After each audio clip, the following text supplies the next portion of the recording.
Welcome to Life Mastered, the podcast, where high achievers and ambitious souls come for the kind of support that fuels both inner growth and outer strength. This is your space for real tools and deep truths, for meeting life's greatest challenges with grace, resilience, and self-connection, and also expanding into your next level of purpose. I'm Molly Claire, your host, master coach, mentor, and guide, because life mastery is not about checking boxes. It's about how you meet yourself in every moment along the way.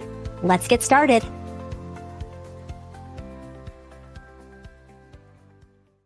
Hey everyone, I've got a fantastic conversation on the podcast for you today. I'm talking with Holly Haynes, and let me tell you, she is such a shining example of really leaning in to creating a business that supports the life you want. You're going to hear from her about how she left corporate and how, as she leaned in to designing the life that she wanted, it came to fruition. And she's going to talk with you about quality of life and what that means for her specifically. Because the truth is that we all talk about wanting something different, wanting something better, wanting some ideal. But how often do we give ourselves permission to truly evaluate what that means for us, what that means for you specifically? I'm such a big believer in really paying attention to your own desires, your own values, and your own priorities, and allowing them to be important enough to go after building that life. So this episode is incredible. You're going to love it. Before we go there, I want to make sure that if you're listening to this and it is just coming out today, this week we started the Life Mastery Reset. This is a 4-week live training I'm doing where I'm helping you look at the 4 core areas of your life, lean into one, and truly do a complete reset for yourself. We're going inward. We're taking a look at your thought patterns, at your beliefs, at your regular emotional states, and how to also create nervous system regulation. This 4 weeks is out of this world, incredible. And yes, we did start on Monday the 13th, but if you're listening to this and it's still week 1, it's not too late. Click the link in the show notes or head over to mollyclaire.com. Join the Life Mastery Reset. It is an incredible opportunity. I am going to be there with you, answering your questions, helping you to work through your own shift, your own life mastery reset. All right, let's go ahead and get started with this week's podcast. Hello, everyone. Welcome to this interview. I know you're going to love it. I'm so excited for this conversation with Holly Haynes of the Crush the Rush podcast and so much more. Welcome, Holly. Hi, thank you so much for having me. I'm so excited about this conversation, and I would love for you to just tell my audience a little bit about you. Yeah, so my name is Holly. I live in Columbus, Ohio. I actually have a little bit of a different background. I worked in corporate strategy for 22 years, and I did not start my business until I guess I was like 43. I don't even know how old I am, but a little I bit relate. later in life. It was definitely a later start. I have twin daughters. They were in kindergarten at the time. And I had this idea of I really want to help mentor women in business because I had done it for so long in my career. And so I thought, hey, I'm going to start a podcast. This was in 2020. I did not know the pandemic was coming along. I had no idea like what I was doing. I was like, let's just do it for fun. And long story short, we launched the podcast in March of 2020, which was when literally the day the first case of COVID hit the United States. And I remember sitting in my basement, like, what do I do? Like, do I keep going? Like, I have this big plan. Do I pause? Long story short, I just kept going. And the podcast became this like very organic growth engine of me sharing like my goals of how I wanted to help women in business, but I didn't really know how I was going to get there. There's also a pandemic. My girls are in kindergarten. We're doing like homeschooling, and it was like a whole like hot mess. But I think people appreciated it because it was real life, and I was able to share like my strategic side that I actually had a degree in, but also like real life. This is what we're doing for our family that's working. And so the podcast took off. And so we sort of built our business on the back end of that. And that's honestly what I love teaching is this organic, like grassroots way of really intentionally building a business that serves you first and then your clients. But the last thing that I wanted to do was leave my corporate job and like sit on Zoom all day long. I was like, that's not going to happen. Like, I promise you, it's not going to happen. And so I was able to leave my corporate job. I retired myself, and my husband, and so now we do Mhm. this full time. So awesome. And as you're talking, what I love about your story and all the different parts of it is that it really does, to me, exemplify what I'm really talking about when I'm talking about life mastery. Because Hmm. life mastery is not about having everything perfectly aligned and knowing what everything you're doing, right? But it really is, it's that realness. It's being authentic, it's being messy and leaning in. And it's so great. And I love the values behind your business as well, where you've really been committed to saying, this has to work for me. Hmm. And this has to be, you didn't say this, I'm kind of putting words in your Yeah. mouth about this, but the way you do your business has to continue to light you up. Hmm. Yeah, Yeah. well, I had a decent job. And so it was like, I mean, I guess I could keep doing this if I wanted to. It's not like I didn't like it, but it's like if I'm Right. going to take this risk, and I mean, it was also a financial risk, then I better make sure that there's a reward um, on the Mm. other side. And I wanted it to like change the way that our family operated. And I think that's one of the reasons that we teach like, you don't have to market your business like everyone else. You can do it in a way that matches what you want to do. And one of the stories that I share is I call it the bus stop dream. But I was like, I just wanted a schedule where I could get my girls on the bus and pick them up because I reported to the C-suite and like you can't get your kids on the bus at 8:30 in the morning and then then get to work at 10 o'clock and be like, okay, I'm ready now. Like it just didn't work that way. And so Yeah. my whole intention was like, how do we create a schedule that like flows for our family, but then also is rewarding in what you're doing? Yes, I love that. Because the reward isn't necessarily the financial reward. Yeah, The financial exactly. piece funds all of it, right? Yeah, It, yeah. it's not that it doesn't matter, but the reward is being there, right? Being Mm-hmm. where you want to be with the people you want to be with when you want to. Mm-hmm. Yeah, and the 100%. fulfilling nature of it. Yeah. Yeah, yeah, yeah, Yeah.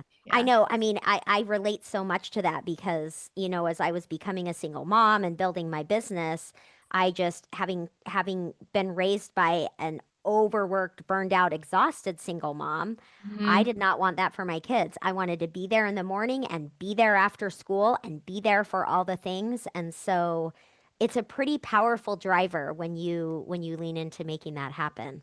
Yeah, I mean, Yeah. we were just talking on our podcast. Molly was on our podcast about anchors, and like that was my anchor of like this has to work for our family, and it has to feel different.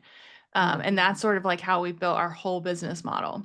Mhm. Which really it is. I just want to say this out loud to all of you who are entrepreneurs, who are building a business, that truly this thing that seems maybe like a soft thing of our values Yeah, and building a business that fits you. I think it truly to me is the most powerful engine behind any business and success. yeah. I Yeah. mean, it sounds really simple. Like I just want to put but it's like, okay, well, I have all these things to do, and I have to be done by. My girls now get home at like 2:45, which is so early. Like the day, like what happened to the day? But it's like, okay, Yeah. then like how do I structure it so that I'm done at this time and I'm not on my phone all the time and we're still doing the things that we want to do? And so it actually becomes pretty big, but it's just like this one simple rule. Yeah, that's right. Just that, like the non-negotiable. Yeah, Mhm. yeah. Mhm. So one of the things that I would love for you to talk about is your antisocial school. Yeah. And so yeah, tell us a little bit about this. Yeah, so it's I don't know if anyone listening is like a Taylor Swift fan, but our anti-social school program came out at the same time as her anti-hero song, and I was like, this is a sign from the universe that this is the right thing. Like this is the right, because everyone's like antisocial. What does that mean? And I'm like, antisocial is actually very social. What it means is we're teaching a marketing strategy and a growth strategy. So, like how to turn leads to sales without being on social media. Now, I am on social media, but I'd like to say that it's like my second, like my sidecar. It's like my second act. Everything is repurposed. If you dig deep into my social strategy, you will see it repeated. It comes from my podcast. We've got like a whole system behind it. I haven't even opened my phone today. I'm pretty sure I have like 7 posts scheduled over the next month. Like it's a very systematic way of being online. I also have clients who are not on social media at all. Most of our sales, none of our sales come from social. I mean, we might get, I call them unicorns that like fly into our inbox, but that's not Mm-hmm. how we're driving sales. And so I love to teach, like, let's figure out the marketing strategy that works best for you. I think when you think about social, it, I don't want to say it's easy, but it's like, well, I can just create an account and post and see what happens. But a lot of people don't think about like the strategy behind it. And so what we teach is let's really dial into like who you're serving, what your messaging is, what are the words that you're using, what season are we in? Because that's very different depending on who your audience is. What does your calendar look like? Like, what are you trying to do? What are your goals? And then get into the marketing piece.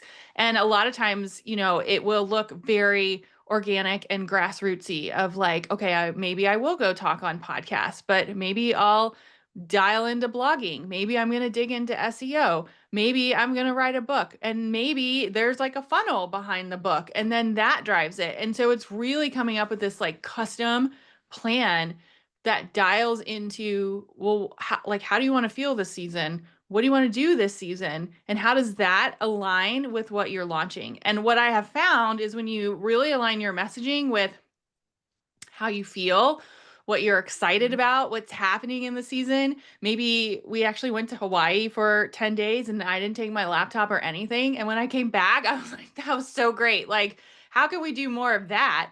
And it fuels the energy behind what you're doing, which then creates better content. It gets better results for your clients. And so we really lean into this like grassroots effort to help you scale. And it's sort of like just, I don't know. I think, man, I don't know if people just like the name of Anti-Social School or it's just one of those things that it's like, huh, maybe I just need to slow down and think about how could I run my business if I wasn't tied to that next post or I wasn't tied to doing stories 10 times a day? Like, how would that feel? Mm-hmm.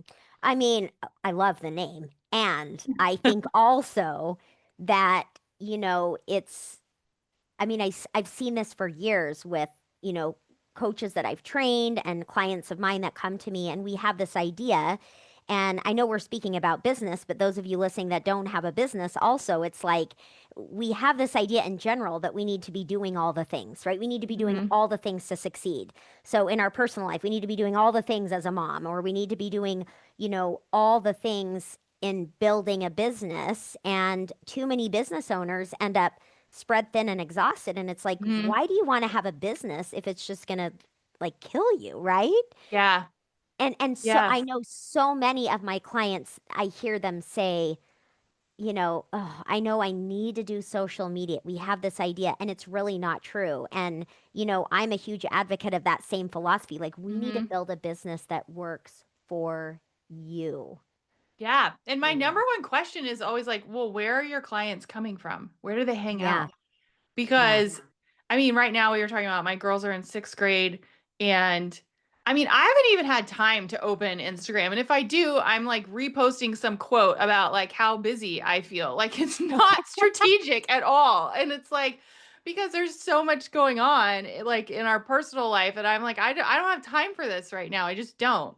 But we Yeah. do have like an email marketing plan and we have an SEO plan and I have what I call a client attraction plan of like how I'm getting in front of other people's audiences and I have a podcasting plan. And that sounds like a lot, but it's strategically scheduled to my schedule. So I can control when I'm doing, certain activities and when I'm not. And so that's really what we Mm. teach is like, what do you want your schedule to look like? And then how can you layer in these activities that are going to put you in front of other people's audiences or that are going to Mhm. help you spread the message that you want to spread? Yeah. This is so fun. I can tell you and I are like so aligned in our I methodology. get really excited about it. It's true though, right? Because it's like as I was sharing with you when I was on your podcast, which will probably air on mine as well, so we can Yeah. hear both all of it. But I have this huge calendar on my wall, right? Where it's like, Yeah. okay, I put in here's the kids schedule, here's the time I want off. How do I build around that? And I think that one of the big problems that we have, one of the ways of thinking that we as a society share and toss around is, oh, it would be nice. Wouldn't it be nice if I wish I had that luxury? But I think we have to choose to create that luxury for ourselves. Mhm. Yeah. Yeah, and a lot of times it's like, okay, well, I know you talk a lot about goals and like what's your goal for the season and like quarterly planning. And so it's like, okay, I just want two new clients this season. Like a lot of times our goals are, I mean, they're big goals, but like they're simpler than we think they are. So it's like, great, what's Mhm. the best way to get two new clients? Okay, maybe host an open house to your program. It's an hour, right? You get people, you show them what you do, you let them ask Mhm. questions. It's free. It takes an hour of your time. Like you didn't even open your app, right? To post Mhm. anything. And so I just think there's like really cool creative things that you can do to attract the person that you want to attract if you slow down to think about, well, what is that goal? And like how do I Mhm. work backwards to get Mhm. to it? Yeah, yeah. I want to take this in a little different direction because Ah, I know that you recently really took a look at how you could make things better in your business, better for you, better for your clients. And so I want to talk a little about that. But just those of you listening, if you have a business, if this is resonating and this feels like what you would like to lean into, I just want to take a moment to just reiterate to you that truly building a business your way that is successful, it works. mhm, Allowing yourself to get curious about what lights me up, what do I love to do, what would work for me is actually the way. I believe that is the secret to a sustainable business and one that grows. mhm. So, Yeah, because, yeah.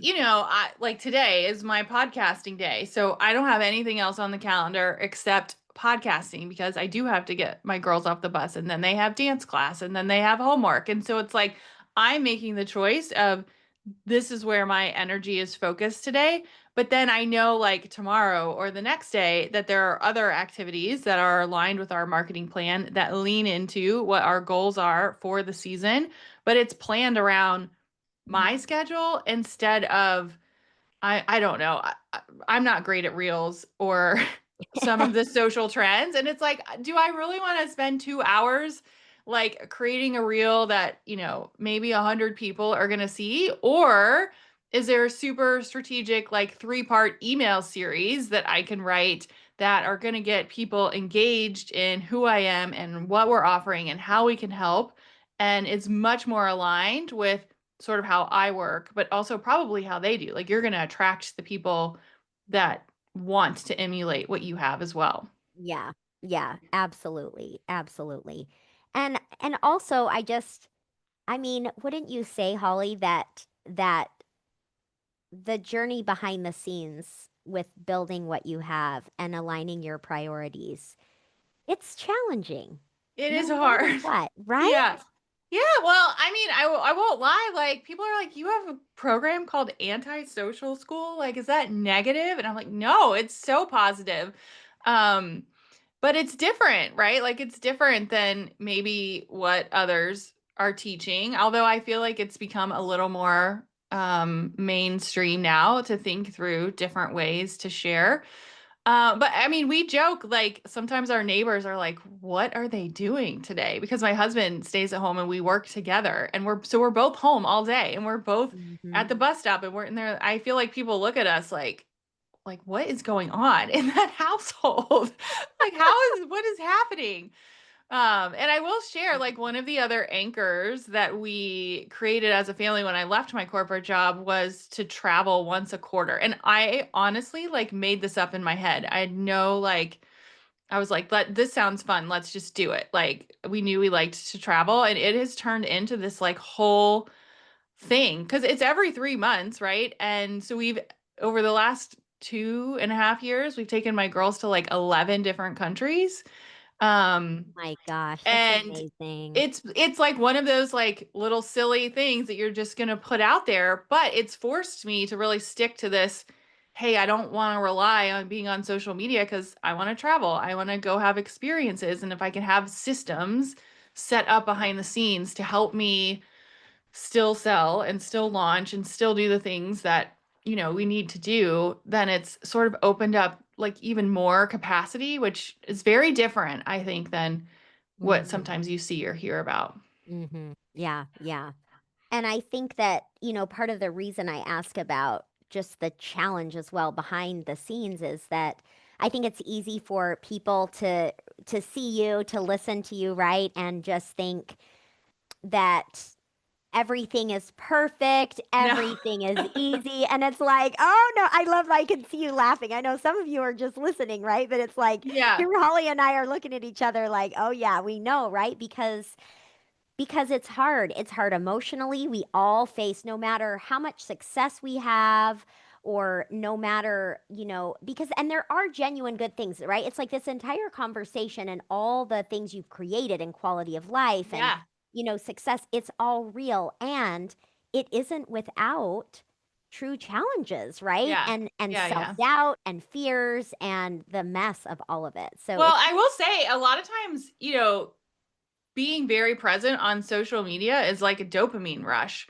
because it's like, oh, it's super quick. You can post pretty fast. You're going to get feedback. It maybe, hopefully, feels good if people comment. And so when you're not doing that, a lot of times you feel like you're working like in this, like, is anyone out there? Like, is anyone listening? totally, totally. I'm writing all these emails. Like, is anyone going to pay attention? I just pitched myself to 10 podcasts. Like, is anyone going to respond? And so it's a very different way of thinking about your business. And, one of the things that I talk about a lot is like, we can't control the outcome, but we can control the actions. And so I'm super consistent.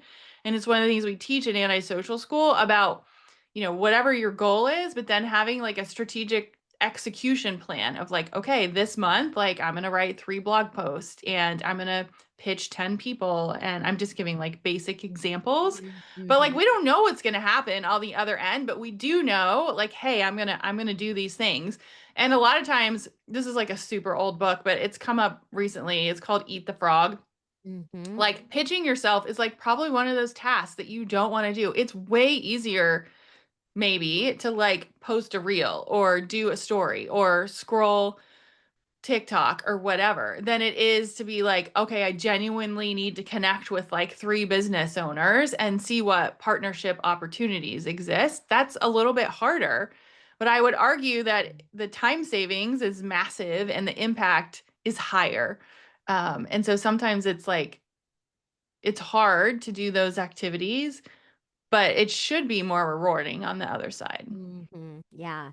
I love that you brought that example up because I think that especially people who are maybe not as far along in their business building Hmm. would see someone like you, right? And assume that when they're struggling with hearing crickets, that you never experienced that. But that's actually not true. And in fact, I think the more times we're willing to experience crickets, Yeah. right? The more times, the more success we have. So it's like a muscle we have to build of being willing It to do that. totally is a muscle. And I mean, Yeah. and at the time we're recording this, we're like coming out of summer and I feel like I have to prepare my clients for the summer timeframe. I'm like, for some people, summer is amazing. For some people, it is like slow. And you Mhm. probably are going to hear crickets. But I mean, I think that's the whole point of like entrepreneurship is one day it's going to be amazing. And the next day you're going to be like questioning your sanity. And it's like, okay, That's it. it's just That's the it. time. It's just the time that we're questioning things and it's going to pass. So that's why I always go back to like, okay, what are the things that I can control? What are the things that I can do? I don't know if people are going to respond, but these are the things that I can put into place. Yeah. Yeah. Oh my gosh, so many good things we could talk about. So tell me a little bit about, I know that It's great to have a great business and it's great to have a great quality of life. And one of the things I love about you and kind of your approach is wanting things to be even better, right? Mm-hmm. Not in a way where I think sometimes we can think about things being even better in terms of sort of this perfectionistic Mm-hmm. approach, but that's really not what we're talking about here. What we're talking about is you really wanting to make your business even more efficient, best possible experience for your clients, and even more freedom for you. Yeah. Tell us a little bit about that. Yeah, so Anti-Social School, actually I wrote the idea for it on the plane back from Europe.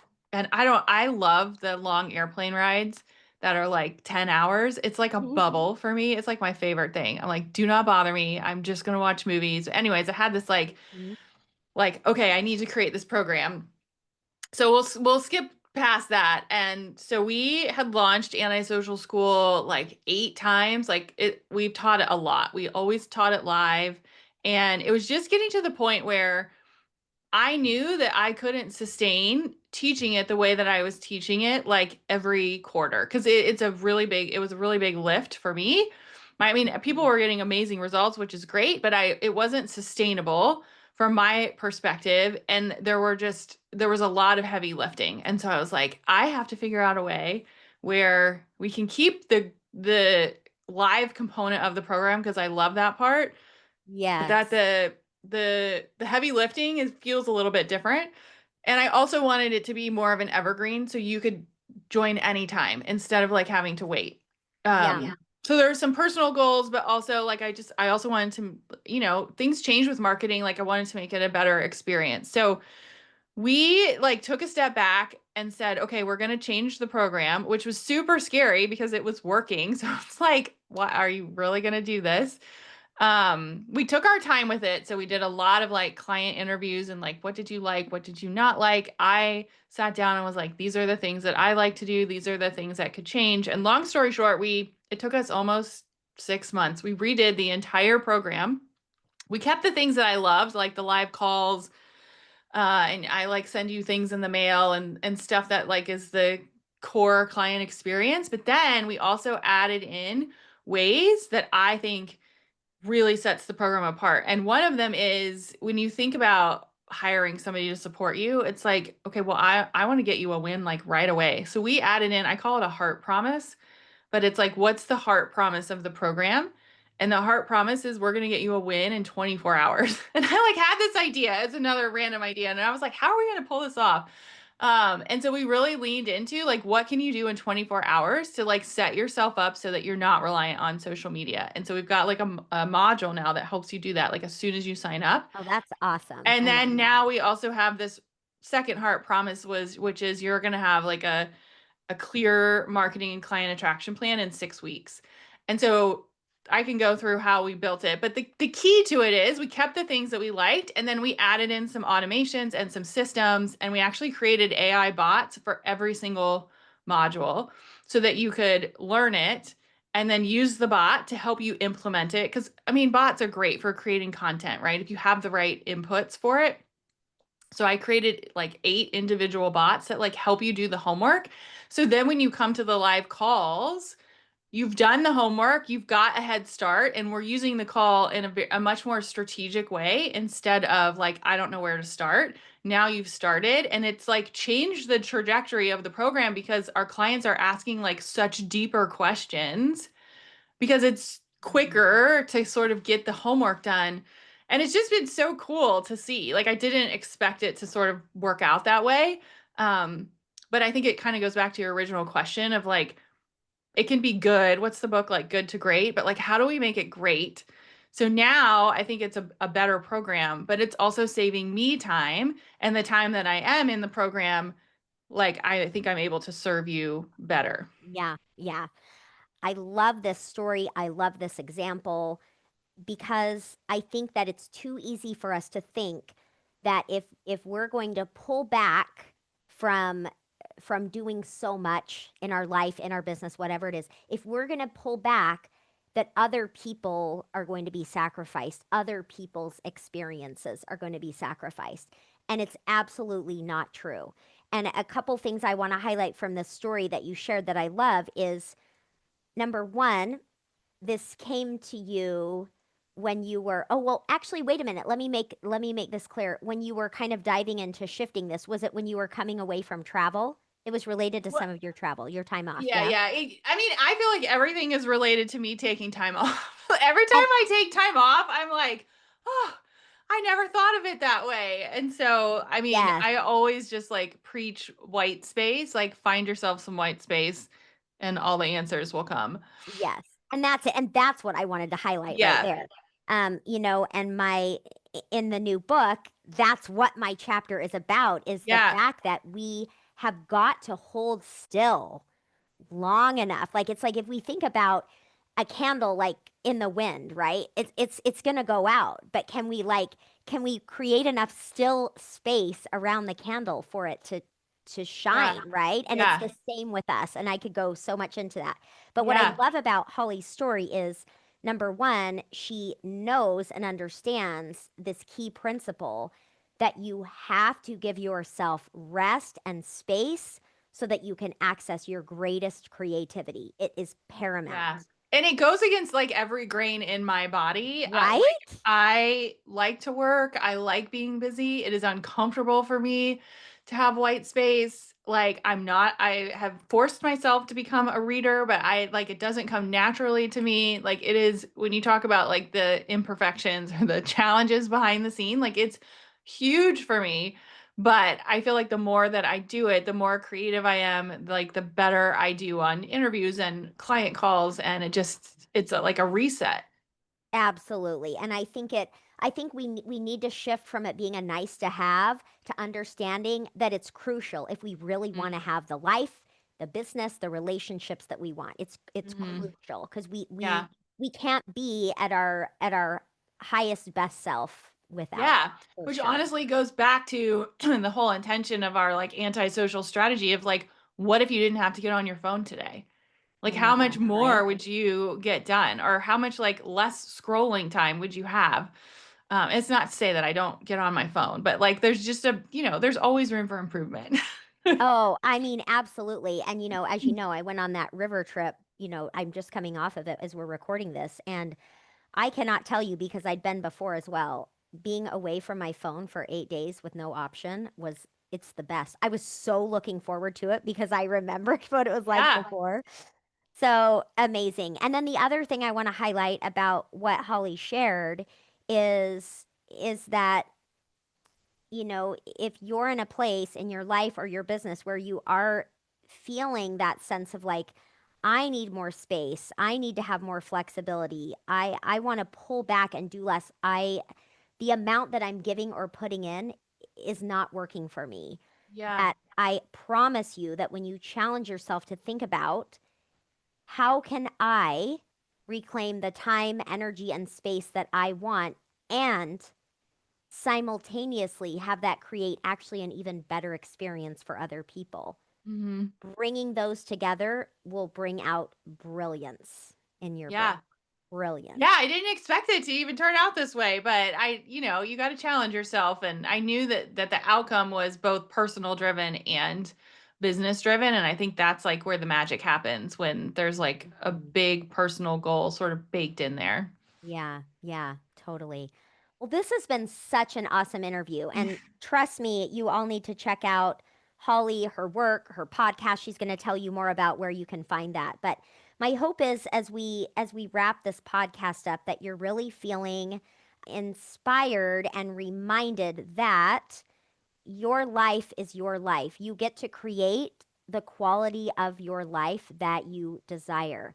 Give yourself permission to do it. Trust yourself, and really, if you need to lean on my belief or Holly's belief today, lean on that belief that the gifts and abilities that you have matter, and if you allow them to be great and allow them space, watch out. They will be Yeah. for sure.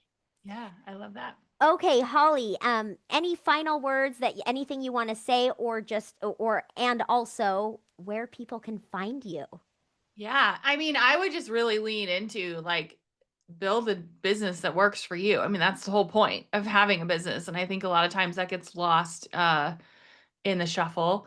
And then if you're curious about our antisocial framework, we actually have a free workshop and private podcast. You get both because I know we're all busy.